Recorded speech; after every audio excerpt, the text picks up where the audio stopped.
Coming to you live.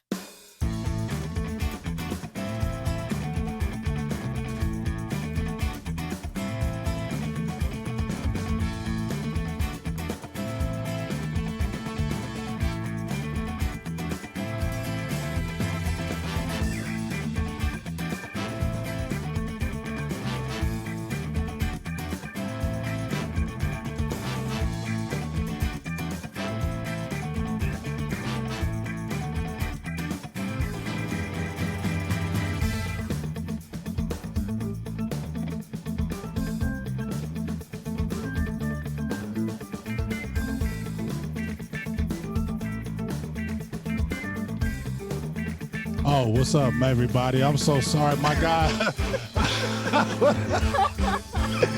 I'm sitting here like, okay. I love Skywalker. He was throwing his hand up like, I'm looking, I just happened to look over like, what is he doing with his hand? He's like, hurry up, mom. Like, get on, we ready to go. Man. Oh, I'm so sorry. He's on point. I'm not. I apologize. Welcome, everybody. Silver and Blue Nation, Big Game. James Skywalker still. We're here today having a good time, and yes, I messed up. I will take that and eat that. I'm so sorry, Skywalker. Please. It's all good, brother. But yes, we have a special guest today. Miss Brianna Dix. I can't wait to hear what she got to say. How you doing, Miss Brianna Dix? We bless you. I am doing fabulous. Thank you.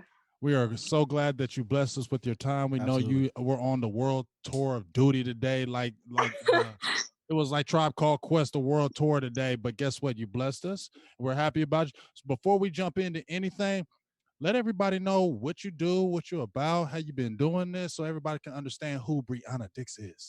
Yes. So I am the Cowboys sports reporter for D210 Sports, which airs on Spectrum Cable on Wednesday nights. So all of my Cowboys published articles are on the D210.tv website under the Cowboys tab. And then obviously I'm on social media on Facebook, Twitter, Instagram, all that good stuff. So it has been, I started doing this I started at the end of the 2017 season working with D210. So been about 2 full seasons covering the Cowboys, and it has been a blast. I love it. Grew up a Cowboys fan, so it's been amazing over the past couple of years. Well, hey, well, like I said, we really are happy that you jumped in here so we can talk some Cowboys football. A lot of things been going on in Cowboys news. We'll jump right in and talk about Dak Prescott. I'm going to ask you a few questions about this situation because now we're hearing that, they were going back and forth. They weren't meeting with Todd France, and now they said, guess what? They jumped back to the table. They're trying to iron it out. We're hearing maybe possibly 4 years, 35 per. And then we're also hearing in the media that he could be the highest paid player in the NFL. Give me your kind of take on this, and what are you kind of hearing out there in the air about some Dak Prescott in this contract? Right. So kind of what I'm hearing is that Dak and his agent are obviously wanting more of a short-term deal. Mm-hmm. And obviously the Cowboys are probably maybe wanting more of a long-term deal, but obviously the NFL's TV contract expires after 2022, and there's likely going to be a gigantic, increase in the salary cap in upcoming years. Mm-hmm. So obviously, there's going to be more of an influx of money in the upcoming years, and so Dak, obviously the money for quarterbacks is going to skyrocket, and so Right. Obviously Dak and his agent are looking at those numbers and what those are going to be in a few years. So obviously, they're kind of trying to keep it more of a short-term deal, like, a 3-year deal potentially. But I think, I think he's definitely worth, if it's a 4-year deal, 35 million. I definitely think he's worth that. I have said it so many times, but I do not understand the disrespect that Dak gets and the reservations about him. I think he is one of the best. I mean, his numbers have been high throughout his career, was one of the highest this past season. Obviously had career highs in touchdowns and passing yards. I mean, improves night and day. To me, he's one of the best quarterbacks in the NFC. I definitely say give him his money and get that long-term deal done before that July 15th deadline. Yeah, I mean, So well, we're all sitting here, and I agree with you. It is a little disrespectful because, I mean, in my head, it's like the guy's been there 4 years. What more would the man have to do? You get what I'm saying? Especially with right. the way he came in. It's not like he came in as a ballyhooed first rounder, second rounder that was already going to come in and take over the Cowboys. He came in with somebody said, "Hey, we think he's a little bit more of a project. We love the upside. We love the background of the player, but we have Romo, so we're going to kind of let him kind of grow into the role." But when you have Romo that goes out, and then you have your second quarterback, Kellen Moore, who was going to be your second string. He goes out, and then Dak comes in and does what he's done for these 4 years. How can you argue against that and sit there and say, well, he doesn't deserve his money when you've seen quarterbacks in lesser than 4 years doing less than what he has done? Jimmy Garoppolo, other players that have got big money have done less than him, but everybody's jumping up and saying, oh, he ain't worth it. Well, why aren't you screaming about these other guys are not worth it and they haven't did as much as far as Dak? It's a team game, so we can't put everything on Dak Prescott. Do you agree with that? Yeah, no, I do completely. I mean, this guy has the stats and film, to prove it. And I mean, the biggest issue for the Cowboys this last season was not the offense, it was the defense and special teams. Mm-hmm. So no, you can't place that all on Dak, and a lot of it is placed on Dak. It's placed on the head coach. But I mean, I think in a lot of games the Cowboys won, a lot of it was Dak rallying the team, trying to get the guys together. And obviously the guys in that locker room, they love Dak. They fight for Dak. They constantly talk about the presence he brings, his incredible leadership, and obviously just, his character as well. He doesn't cause a lot of those off the field issues. I mean, he's an upstanding guy. And I mean, yeah, like you said, you look at what he's done over the past 4 years. And I mean, especially just coming in, his rookie season. I mean, going from playing shotgun at Mississippi State under center Right. in the NFL, transitioned to that quickly, took command of the team, led them 13-3. And then you look at what he did this last season in Kellen Moore's, system. And I mean, he's been through more quarterback coaches too than I think I've probably ever even heard of it through his 4 seasons, Right. going into his 5th. So it's just like, I mean, give the guy a break, and yeah, give him his money. I mean, give him his money, give his now, because guess what? We want you to give him his money so we can spend some more money on some other guys. There's some other guys in free agency that they can still scoop up. So I want them to hurry up and get this deal, make this happen, and so they can spread this money out and maybe get an Everson Griffin on the defensive end. You can still make some moves. You never know what's going to happen. But let me ask you this. We talked about Dak Prescott. We're going to see what happens with him. He's going to get his money. I mean, obviously, he's going to get his money. It's just a matter of when. You know what I'm saying? So we all can agree he's going to get paid. It's just a matter of when. Now, we just had the big news of Travis Frederick. We've been going, everybody's been kind of talking about it in the media, left and right. Travis Frederick is gone. What are your kind of thoughts about the ultimate retirement of Travis Frederick? And what do you think about the balance of the line that they have on right now? Do you think that they go out in free agency? Do they look in the draft, or they look at who they have, Connor McGovern, Joe Looney? What's your kind of thoughts on this Travis Frederick situation?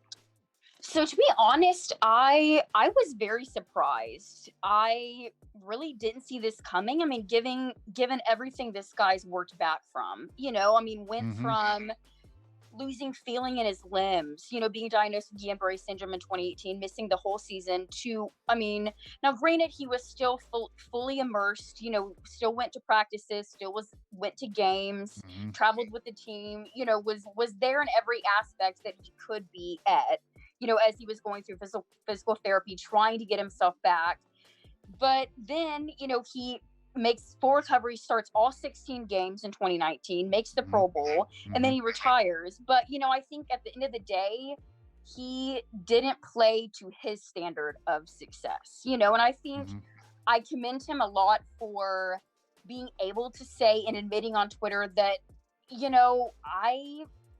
I expect a lot of myself, and I didn't play to that last season, and my teammates deserve better. And playing well isn't good enough, and I can no longer perform at my highest level. So, I think, he retired on his own terms when he was ahead, and I think a lot of it helped going through that 2018 season and going through that transition, because he had kind of helped bring himself to coming to peace with retirement. And obviously the guy has had a heck of a career, in Dallas. I mean, the guy was the centerpiece of the Cowboys offensive line for, many, many years. And, but now obviously there's that void, with him not there. But I honestly don't think they're going to look in free agency or the draft. I think they're going to look within. I think they're going to either go with Joe Looney, who replaced him in 2018, or Connor McGovern, who started every game at center in 2017 for Penn State. So I think they're going to go with someone within on that. But yeah, obviously, in my opinion, the best center in, his generation. So obviously a huge loss, and just, I think too, just the way that he did. I think everything just kind of shows the type of person that he is, what he's done through his Blocking Out Hunger Foundation, just all the outpour from his teammates, from Zach Martin, from Tyron Smith, from these guys, everybody loved him. And so obviously just the best to him in the future in retirement. But yeah, that was interesting. But I think they've got options now, obviously, and they just re-signed Joe Looney, and obviously have got one of the best offensive lines in the league. So I think maybe next year, obviously they signed Joe Looney to a 1-year deal. So maybe look, in depending on what that's like in the draft next year in free agency, see what's available next year, but I think obviously they'll go from within moving forward. Now, let me ask you, go ahead, Scott Walker. Yeah, I just had a quick question. Are you hearing anything about the Cowboys looking into free agency to add depth, or it's kind of quiet on that front? I'm hearing kind of more quiet on that front right now. I don't know, what else, if they will pick up, like, Griffin or defensive end, but I'm thinking right now, I'm not really hearing a whole lot of chatter on things at the moment. Okay. 10-4. Well, you know what? I believe you on that. Now, let me ask you before I'm gonna ask you about the recent signings, but between if you had your choice between a Joe Looney and a Connor McGovern, who do you think the Cowboys would go with, in your opinion, Would they go with the rookie? Because guess what? He was a draft pick. He was a high draft pick, Joe Looney. Even though he did start for the Cowboys, he was not drafted by the Cowboys. Do you think they will push the draft pick to play first and then keep Looney as the backup? Or do you think they're going to go ahead with Looney as the guy? Or do you think it's kind of be an open competition thing? I think it should be an open competition thing, and I think it will probably look that way. But given kind of the Cowboys' track record of doing things, I think they're going to push the draft pick, and they're going to go with Connor McGovern. Yeah, that's what I feel too. I feel like that because it makes it a little bit easier for them because everybody's been talking about, well, when Travis Frederick was there, you were talking about, well, where's McGovern going to be? Where is Connor Williams going to be? Is Connor Williams going to be a swing tackle who's going to battle out for the guard position? You know what I mean? It was so much back and forth with the influx of that line. Now you have Travis Frederick retiring. I feel like it's going to be easier for them to slide a Connor McGovern over to the center position because he played it at Penn State. And then Connor Williams back at the guard because you already have La'el Collins at the tackle. And you have Brandon Knight, who played pretty good at the right tackle when they played Minnesota and the Jets. So he could be your swing tackle, in my opinion. I think that's the swing guy. You re-sign Adam Redmond, and then you still have Mitch Hyatt, who you had from Clemson, who you do think highly of because you paid him quite a bit of money, and you made sure and activated him so nobody poached him. So I think you're looking at, okay, we're settled there. A lot of people have brought up Ron Leary, but I just feel like they're not going to go that route. That's me. Do you think they'll touch Ron Leary? No, I don't. I think they're set, and I think they've got options and they've got depth. So no, I don't think there's any need to to go that route with him. I feel you. That's what I feel too. Now, Miss Brianna. Yes. Cowboys done brought in some fat boys are back. And you know they can never be whacked. The fat boys are back. I've been clamoring for a fat boy for a long time, okay? And we've been talking that Snacks Harrison's been in the mix. Ontario Poe just got recently talked about. Cowboys just recently signed him. They brought in Gerald McCoy. They got Dix. So it looks pretty good from the defensive side as far as them plugging holes. What do you think about the additions of Poe, McCoy, Dix? They just got the tight end. I can't remember his name. I know he's a good blocking tight end. Yeah, from Blake. I'm just going to call him Blake. You got two Blakes. You got two Blakes. We're just going to call him exactly. Belldozer. Exactly. So what do you kind of think about the signings of the Cowboys? Are you happy with them? What kind of grade would you give them right now? Do you still think they need to add another piece before they head into the draft? I honestly love every single one of those signings. I guess I'll start with McCoy. I loved that pick. Obviously, the Cowboys struggled against the run last season, no question about that. But I mean, this guy's just a great all-around player. You know, he's a great pass rusher, a great run defender. He's got at least 5 sacks every season since 2012. That is a staggering stat for a defensive lineman. Mm-hmm. You know, and obviously with Malik Collins gone to the Raiders, you know, Tristan Hill obviously didn't provide much confidence during his rookie campaign. Mm-hmm. So I think obviously this guy is, you know, a highly productive 3-tech, and I think he's going to be great in the Cowboys defensive line. All right. So what do you think about your boy Poe? Do you think that was a good signing for the Cowboys? Oh, yeah.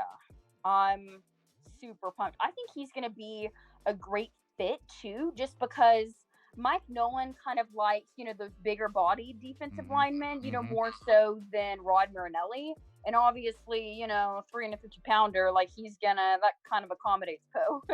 Yeah. But, you know, I mean, and when he gets in, those one-on-one matchups, I mean, he smokes people. He just, eats up the middle of the line. So I'm excited. And obviously he and, McCoy have had a prior working experience in Carolina together. So I think they'll be great additions to the Cowboys and help, you know, booster up that line. So I really, really liked both of those, and I thought Clinton Dix was an amazing sign. I was super, super excited about him. It's funny because we kind of have the same. Obviously, his last name's hyphenated, but I've always joked, growing up, I was always like, "Oh, there's my cousin." So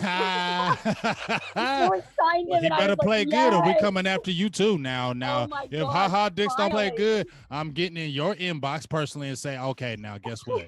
You said he was your cousin. Your cousin tripping. He missed Right. in week 3, week 4, week 5. Talk to your cousin, and you are the plug, Miss Brianna. So I expect you to get in that locker room when he ain't doing good and be like, hey, we got the same name, and I'm repping it hard over here. You need to be Right. So back. you need to do your part. Yeah. So you stay on him. He is your personal person to stay on track. So if he slips up, you better talk to him, saying, hey, you better rep that name right. Right. But no, I think he's going to be a great compliment, for Xavier Woods in the backfield. And, he's great in coverage, can match up with tight ends and slot receivers, secure tackler, also has special teams experience. Mm-hmm. But obviously, I think one of the biggest things for him is interceptions. That's been something that obviously the Cowboys secondary has really struggled with, and he has 16. Right. So I think he's going to be, and obviously, has that working experience and prior working relationship with Mike McCarthy. So I think he'll make a really smooth transition coming to Dallas and getting worked into the backfield and into the secondary. So I'm excited for all of those weapons they've gotten. Now, let me ask you this, because I'm going to ask you about Randy Gregory right quick. Do you think the Cowboys need to touch anything on offense? Do you think they need to get a receiver? Or you think they're pretty good on offense? Because a lot of people have been talking about this draft, that now that you got a fat boy, now you got McCoy, you got a safety. It doesn't stop you from drafting a defensive tackle, defensive end, things of that nature, but you feel a little better that you have additions that you didn't have before.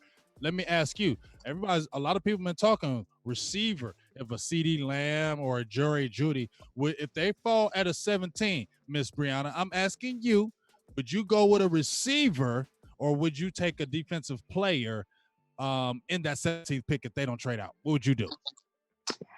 To be honest, I would go with the best player available. If it's a receiver and it's somebody that can play that slot position, go that. If it is a defensive end, if it is a defensive tackle, do that. And I think that's kind of something that Mike McCarthy said, several times, that obviously, we're gonna take the best player available and we're not gonna try and fit, players into a scheme. We're gonna fit our scheme around players' individual talents. And I think finally, hopefully that will happen in Dallas.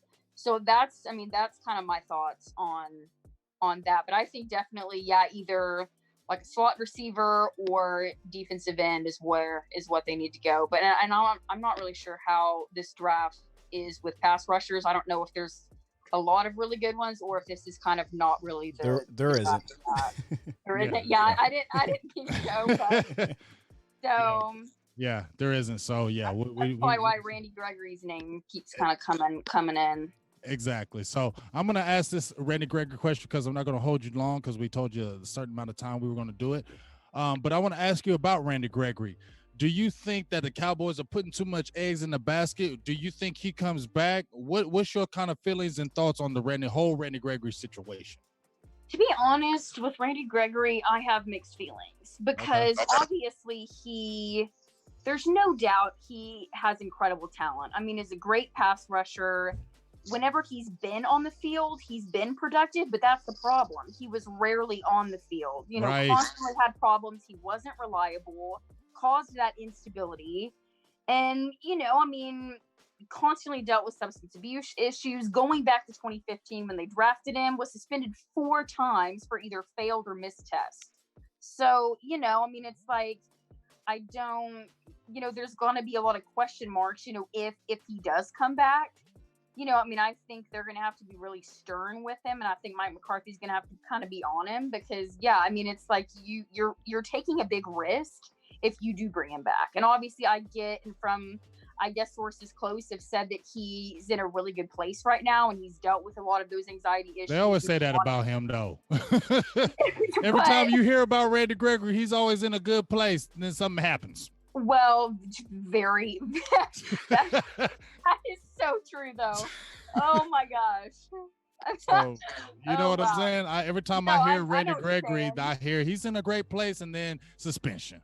Randy Gregory's doing good. Suspension. Working on them issues. We get hyped up and then suspension. I'm like, enough is enough already, man. Please just let it be the marijuana and please, let's just let it be gone because I don't think I can take one more year of this. And it's not no hate on Randy Gregory. It's not. It's just I can't take any more of this 1 year on, 1 year off, 1 year Right. on, 2 years off. You can't keep doing it. This got to be the last year of it, Randy. It's either this or never again, in my No opinion. more free Randy. No more. Oh no. Oh This no. is it. Yeah. You got the CBA passed. We Yeah, understand. this is I the mean, shot. I understand the mental. I do. I understand it. But now you got nothing holding you back. So if you get spit for anything else, though, I'm done. No, I completely agree. Yeah. So that's just kind of my thought pattern on all those things. Now let me ask you something. When the season comes up, what you kind of got going on? Because we're getting ready to end this right now. What do you kind of got going on to the season? Are you going to training camp? Are you going to the games? What's kind of the flow? How you do it with your season, and how people can stay in track with Brianna Dix? Yes. So we are there at training camp in Oxnard, and then when the season starts, I'm at the Star like 4 days a week. There's like no player availability on Tuesdays, but I'm there. And obviously with this whole coronavirus thing, like who knows when all this is going to take place or what it's going to look like. Right. But I'm at the Star like 4 days a week, and then I'm there on home games, and then I try to do like 2 or 3 away games as well. Okay. Well, I will tell you this, Miss Brianna. I hope we were a good guest and host for you, because we're going to want to bring you on during the season. We're going to want to get your expertise and your knowledge during the season. So hopefully Absolutely. you like what we did. We loved you coming on today, but we want to hear more from you doing when the season pops off. And hopefully I get to see you up at training camp, because I've been at training camp the last 2 years. So hopefully I get to go up there and check you out and speak with you. And you grace my time, because you've been a great host, great information for you. And I love everything you do over there. And we really appreciate you coming on the Silver and Blue Nation Big Game James and Skywalker Steel Show today. Yes, thank you, Bree. Appreciate that a lot. Yeah, thank you so much for having me, guys. It was a blast. No problem. But like I said, we're going to bring more ladies in the picture. Yeah. This was just the start. We had to bring with the big dog. I'm not trying to call you dog, but you are the big dog on ladies tips. So we want to have the ladies in there. So ladies, if you hear this, get in our show. We listen to you too. Get in the show. But hopefully, like I said, Miss Brianna, you have a great time. You be safe out there, and we hopefully will be talking to you. Hopefully I get to see you at camp, and then we can kind of extend this beyond and kind of have some good stuff going on during the season. Really appreciate it. Yes, sounds perfect. Thank you so much. No, we thank you for taking your time out, and I definitely thank you for when we hit you up. You responded right back, and we really love everything you did. Thank you very much, and we will be talking to you soon. Miss Brianna Dix, and let them know everywhere where they can find you before you walk out of here. Let them everybody know where they can find you, look at you, follow you, all that good stuff. Yes, so I am on Twitter at Dix Brianna, and then I am on Instagram at Brianna M Dix, and then on Facebook. I guess that doesn't really matter, but I'm on Facebook too. I seen you on Facebook because when I tagged you, your page liked it. Yeah, you on Facebook. When I tagged you, you liked it. So you on that Facebook. Don't you be lying. Thanks, and then just Brianna Dix on Facebook. So it's fine. All right, we appreciate you, Miss Brianna, and we will be talking to you soon. Thank you very much. Thank you much. You're welcome. Thanks, guys. No problem. Have a good one. Appreciate you.